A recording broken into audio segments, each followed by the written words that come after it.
You see it, you read it, and I'm saying it's not good, man. This is not going to be good. We are live today doing some stoner news, and we're going to start it off with the dab.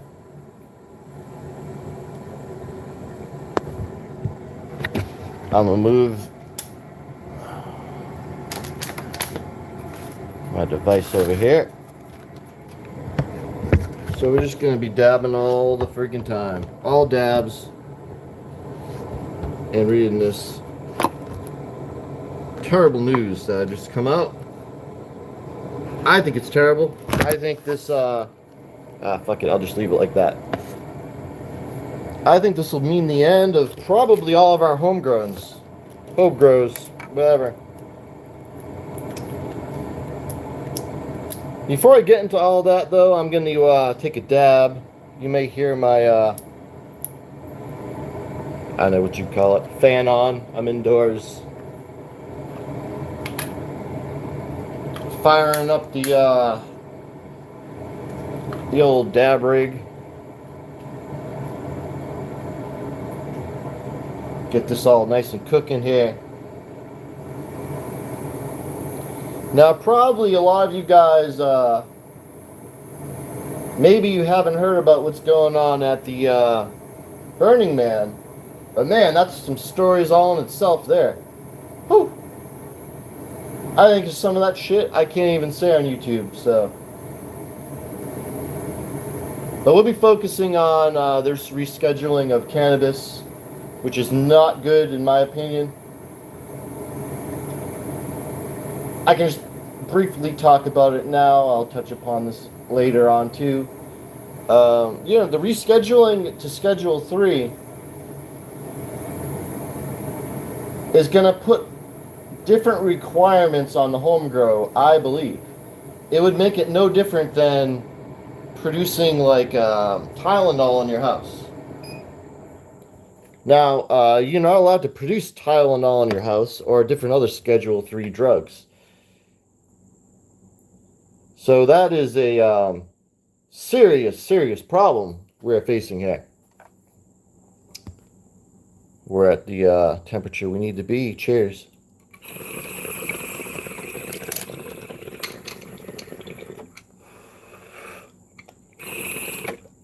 All right, let me break this down. Oh, yeah.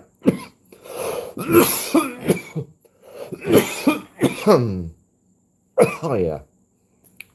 Dab 1. Okay. The disclosure Wednesday that Biden top administration health officials this week officially recommended marijuana be reclassified a Schedule 1 substance to Schedule 3. Same category as Tylenol and codeine, was hailed as the biggest development in MJ policy more than 50 years.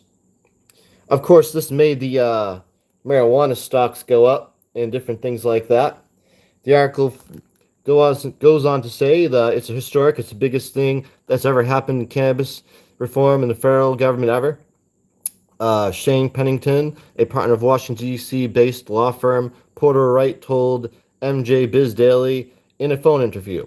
While much more is needed before the tangible effects are felt, including a separate U.S. Drug Enforcement Administration review and possibly a judicial review, the health official's statement that cannabis has medical value remains a game changer.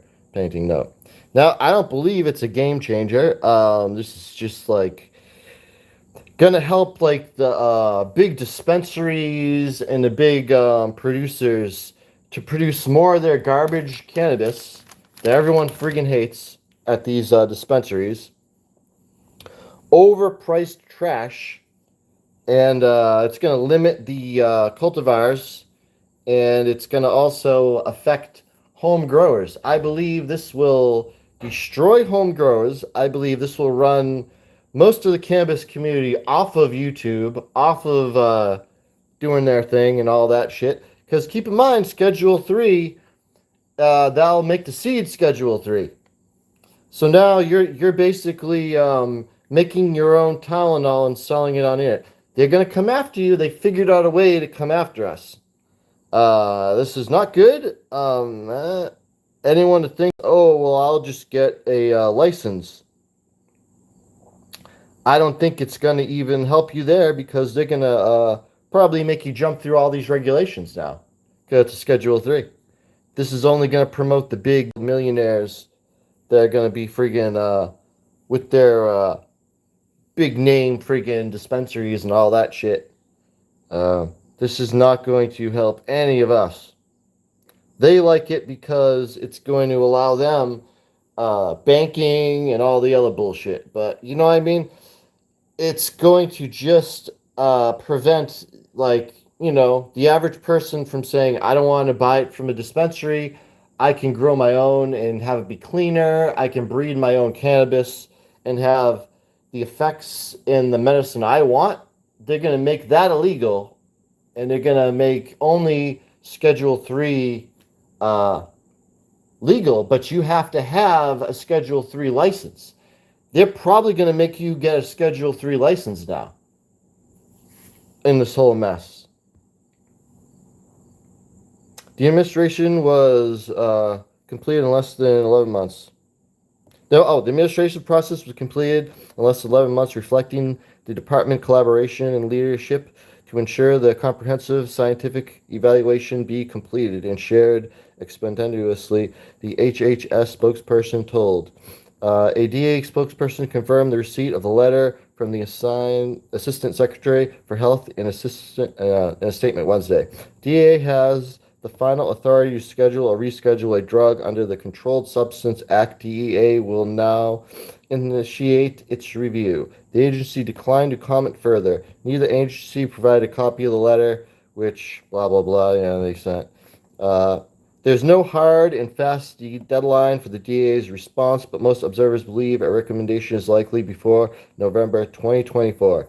So we've got like one more harvest before, one more harvest outdoors after this harvest, and then you're not going to be able to fucking do it anymore, I bet. It's going to change everything, my man, everything. You're probably going to need a locked facility. They're going to say, oh, you can't have that in your backyard. It's stinking up the whole area, and you can smell it at the the stores and shit or something like that. Dude, they're gonna come after people like that and say, oh, well, there's probably a regulation with the Schedule 3 that you have to keep the smell down or something like that when you manufacture this stuff. I guarantee you there's shit like that. There's going to be so much shit that people aren't going to be able to do it anymore. I guarantee it. This is their backdoor way of just screwing over everyone and forcing us to buy from dispensaries. And people aren't going to maintain their lifestyle. You're not going to maintain your medicine. You're not going to maintain your health. And you're going to decline because you're going to have to spend a lot of money at the dispensary. And some people, they're like, oh, well, I can get it so cheap. What are you talking about? I don't know, man. This thing might change everything, dude. This could either raise the prices in your areas, or you got to understand that some people in some states have to pay hundreds of dollars an ounce, which is absolutely freaking ridiculous. And sometimes $400 an ounce. It's absolutely insane. You'll never be able to smoke like that. You'll never be able to get healthy. You'll just be a slave again. And what that means is you'll constantly have a bag that's running out, and you'll constantly be chasing your next bag. You're not going to be able to just grow, get enough for a while, and then like your legal limit, and then go on about your life. You're not going to be able to do that. They're going to have you sucked back into what it was like back when it was completely illegal, and you're fucked for anything you do. And also, like I said before, like, what the hell does that make a seed? A Schedule 3? So now seeds are going to be Schedule 3? Because seed is a marijuana? And what about the farming bill? This would underdo everything in a farming bill, right? Or they're not counting hemp. But then, like, what about THCA and THC? Dude, everything's totally screwed up. What are they going to just make the plant, including hemp, Schedule 3? Like, is there any distinction between like the potency of the marijuana being Schedule 3 and not like are they designating, because then they'll just make the freaking hemp derivatives and then get it skirt around it, and then people have to do that. But then what the fuck? Why don't you just let people do home grows, right?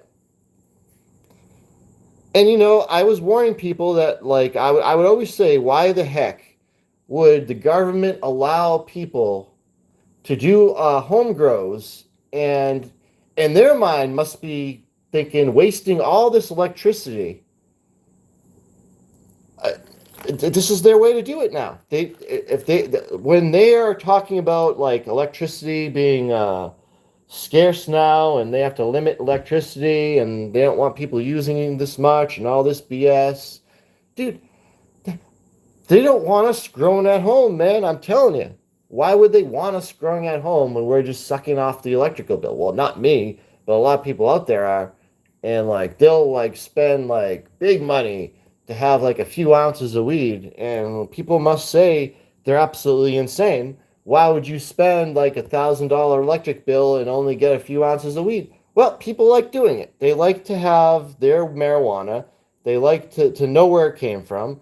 But you can see how maybe a climate activist or these people would say, no, you're not allowed to do it because you're not pulling your weight. You know what I mean? It might be something like that too. Like if you can't pull your weight, then they're going to be like, why are you even allowed to grow? You know what I mean?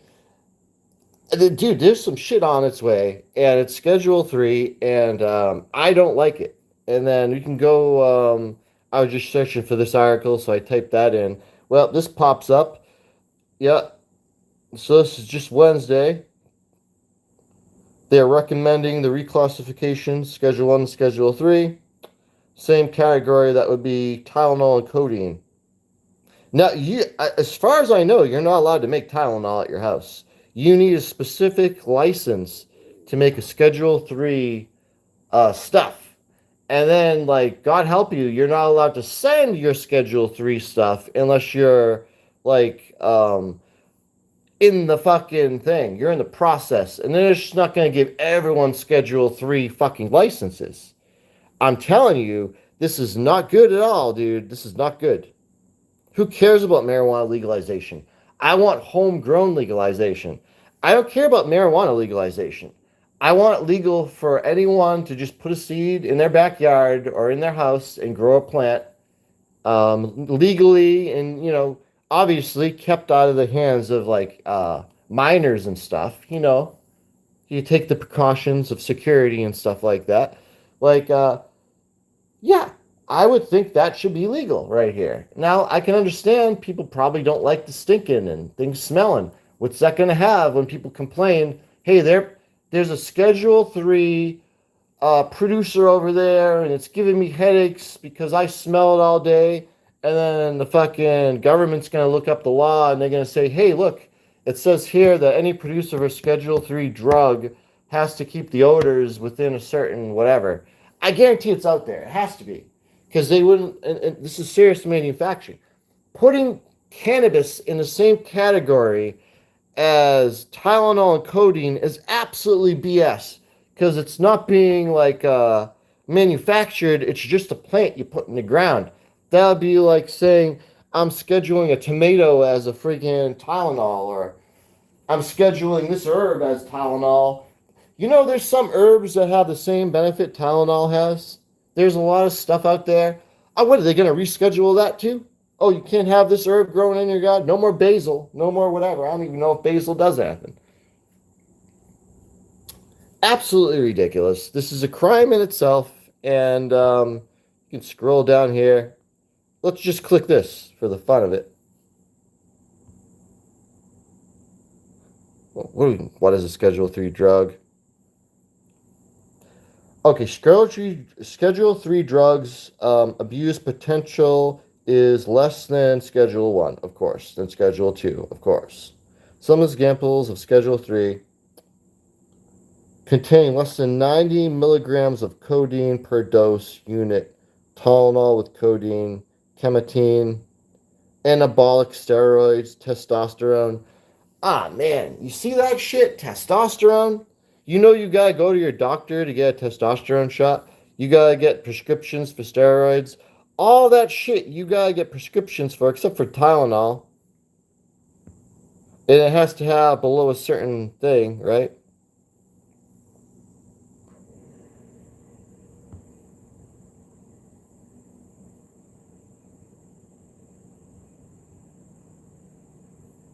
Sorry about that. For Dagan Gleeden, I got fucking Roxyon.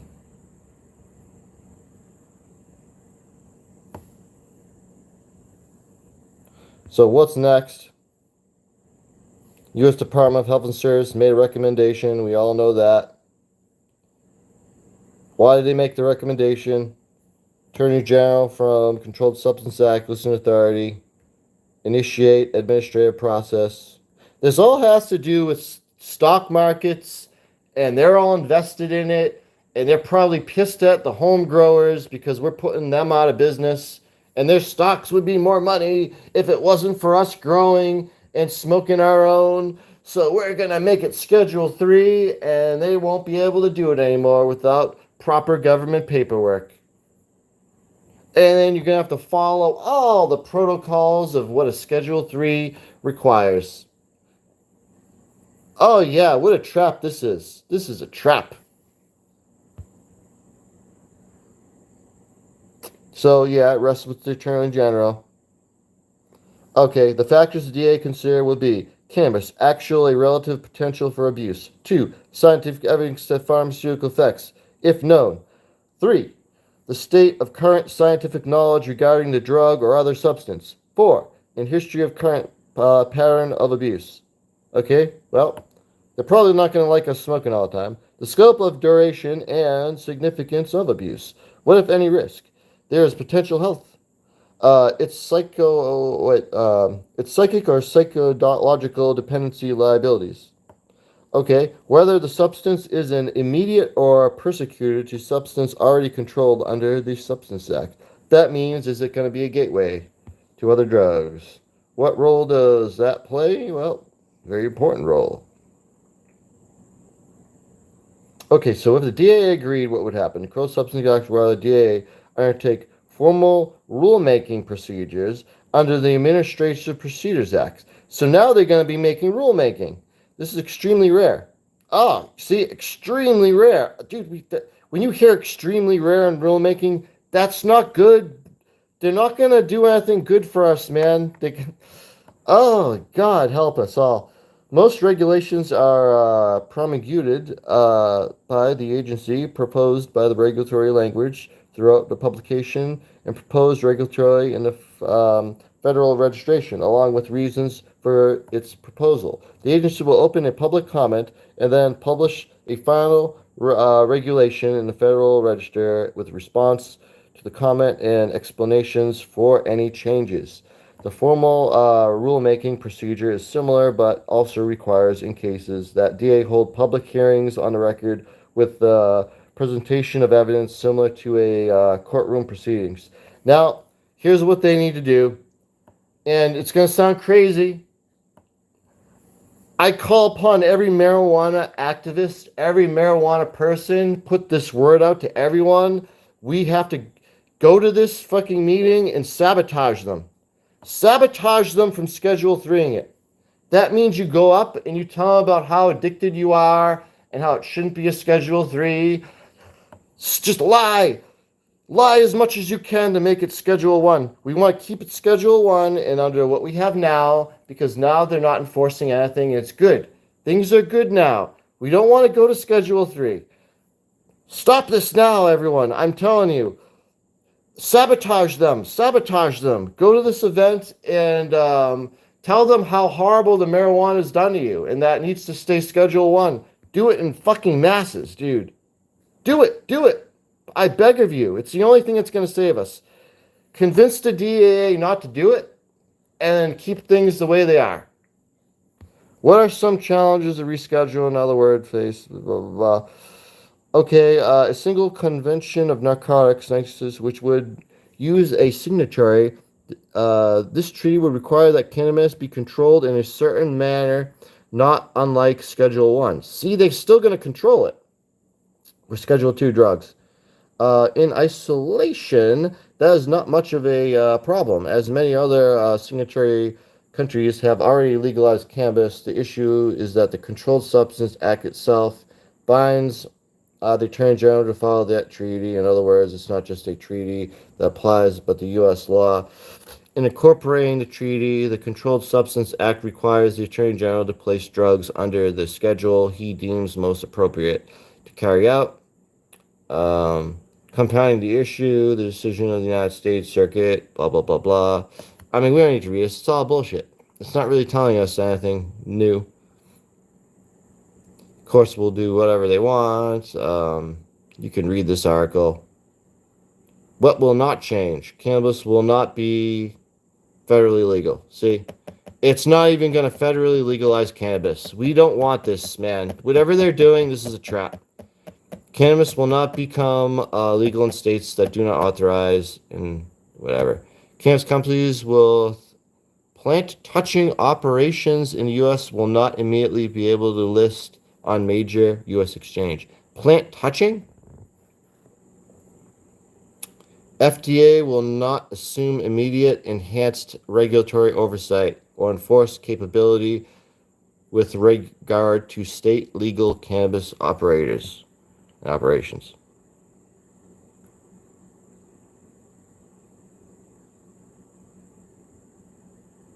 So with regard to state legal cannabis operators and operations.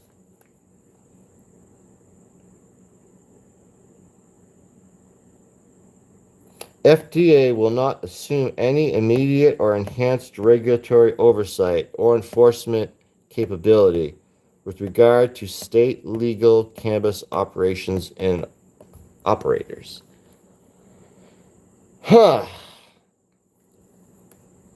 So they're claiming that they're not going to enforce anything on state legal. Notice how they say legal. So they can just deem something illegal and illegal based on needing something for Schedule 3. See what I mean? So the wording's still there. Interstate commerce in cannabis will not be legal. There you go.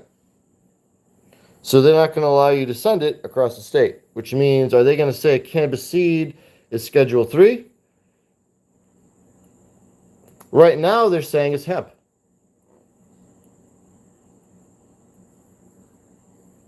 There will not be a federal dragnet on state licensed cannabis businesses. State licensed cannabis businesses. Let me repeat that. State licensed cannabis businesses. They're going after the home grower. Because if you're not a state licensed business, you're just a home grower, they're not going to allow it. Because those businesses do not have DAA registration or follow certain FDA guidelines.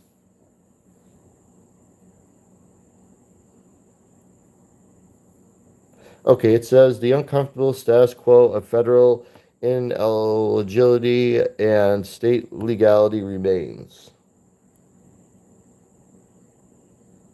Dude, do you see that comment says? It basically says it's status quo, man. That means they don't know what's going to happen with the illegality.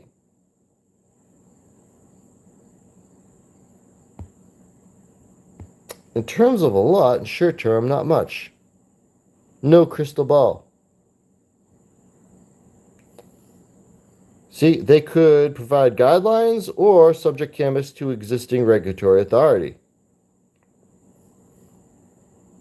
So they're saying it's going to be slow. Under the Farm Bill against state actors, proven claim that they could impose large number of credit requirements, status, labeling restrictions, which could lead to the requirement of a prescription. Look at that. So this is probably important not to skip over.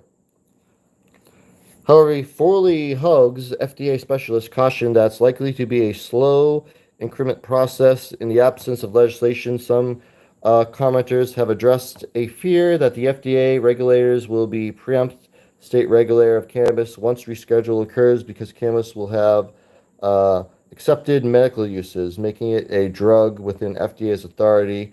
There are also many issues with this. First, responding, FDA has the authority today to regulate cannabis in a certain jurisdiction.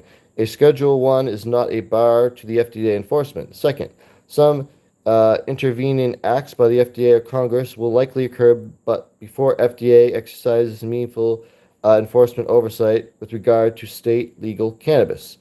The most likely, as seen with hemp-derived cannabinol CBD under the 2018 Farm Bill, could be against state legal actors that make unproven health claims. Shit, dude, are you saying your weed can do all this stuff? Well, you might be in some trouble now. FDA's coming for you.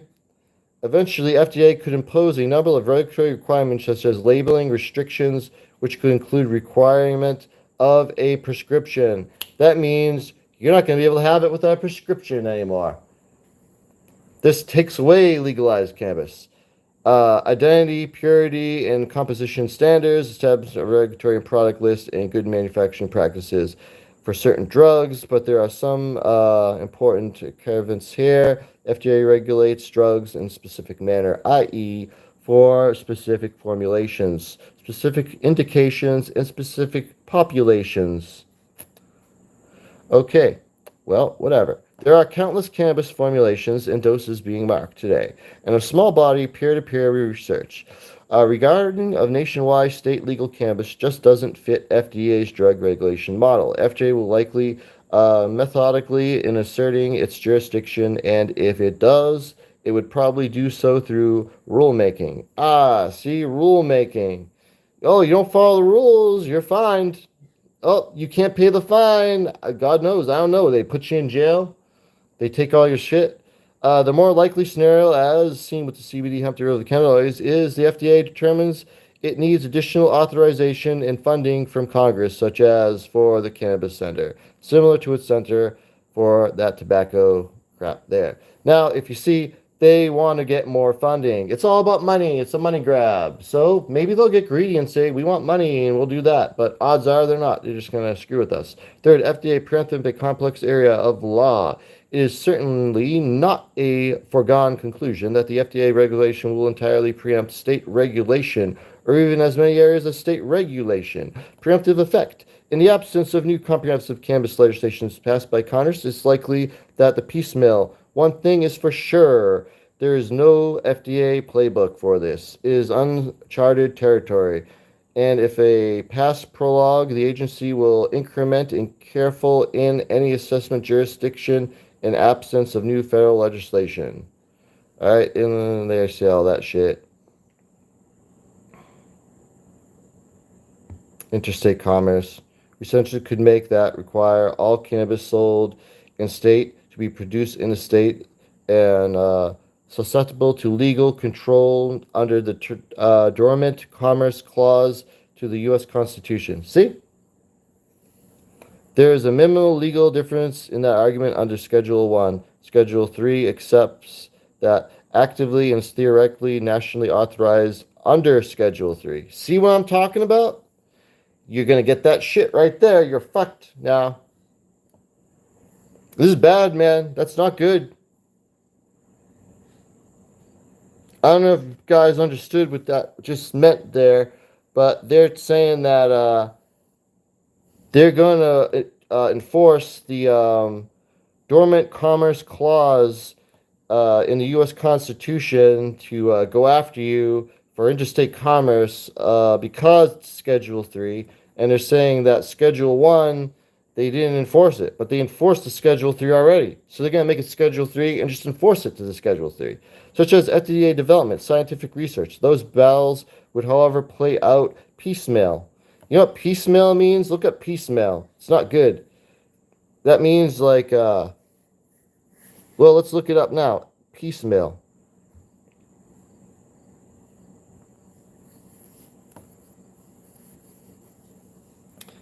Characterized by unsystematic parallel measures taken over a period of time, the village is slow to being killed off by piecemeal development.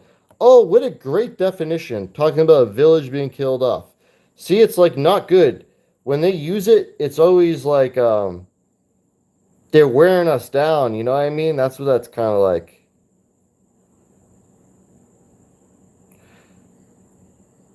Many organizations have been built up piecemeal in unsystematic way through partial measures taken over a period of time.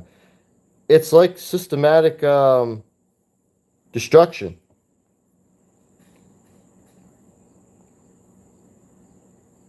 Absolutely sick. This is absolutely sick.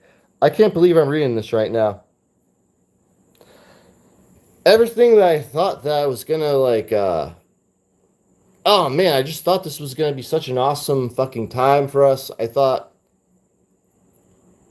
I really thought we were gonna be able to freaking do what we're doing. Till we're like we'll leave this planet. I don't know, they're already coming at us, man. Schedule 3 is not gonna be good, dude. It's not gonna be good. So that means we're going to be worn down slowly by them. So one day we're going to wake up and it's going to be like, yeah, remember that time where we could just grow in our backyard and put it on?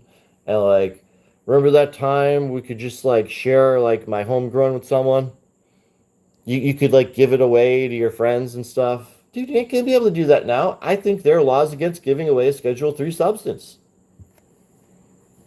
We were better off at being a Schedule 1 substance and having a non-enforcement of any of the laws against it. I think it's probably fine the way it is. We probably shouldn't be moving on and doing any of this bullshit. Let's just go here. Don't reschedule it. Here's an article on saying not to reschedule it, I guess. This is from 2022. Anyone want to read this? They can look at harrisbricken.com. They kind of have some cool stuff. I'm not going to be really reading this because it's kind of old and it might have some stuff that's not really up to date. But whatever. So I'm going to end this one here. We had that one good, but I'm going to end it on a dab. And we're going to be dabbing on some 2022 C, plant C, because last year I alphabetically named my plants, not for the actual name, just for my own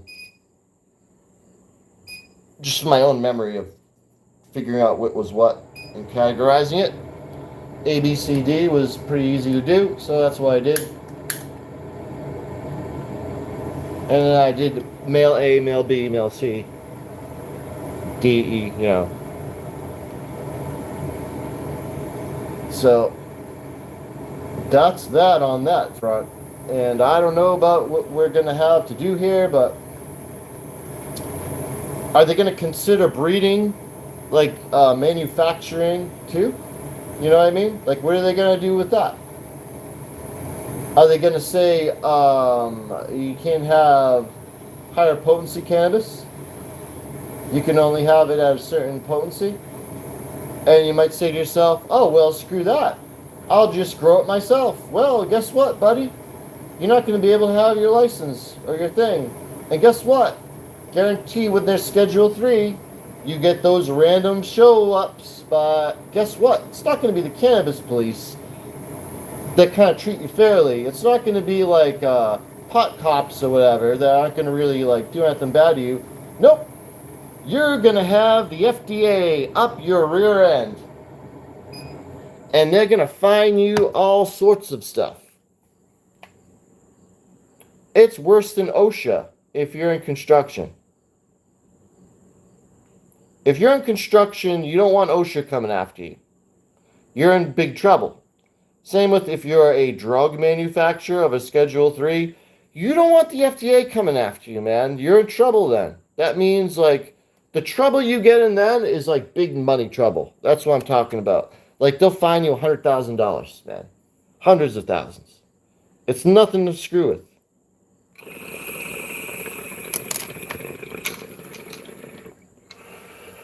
And like I said, they're going to be having public hearings.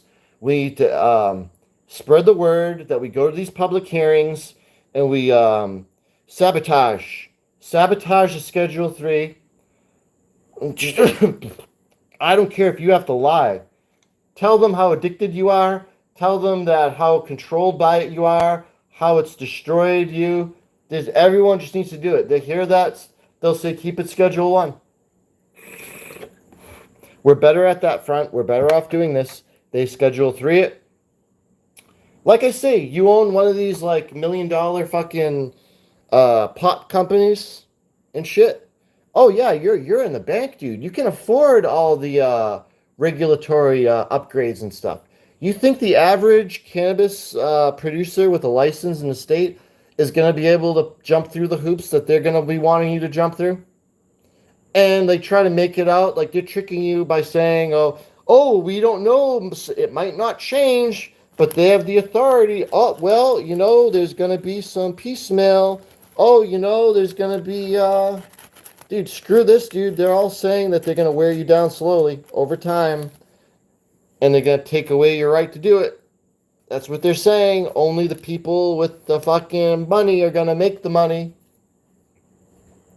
They even said, if you think you're going to get your fucking legal company on the stock market, not going to happen.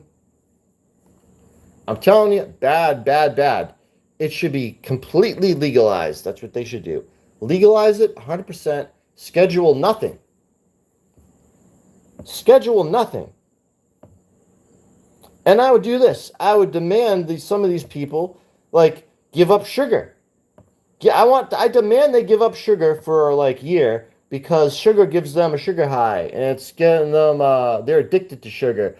And I demand they give up coffee, because the coffee, you're addicted to that coffee. You shouldn't have coffee. It's controlling you. You can't stop drinking the coffee. Oh, your money's going to Dunkin' Donuts every day. You shouldn't be doing that. The same bullshit can be said about that shit. Man, all I gotta say is just leave us alone.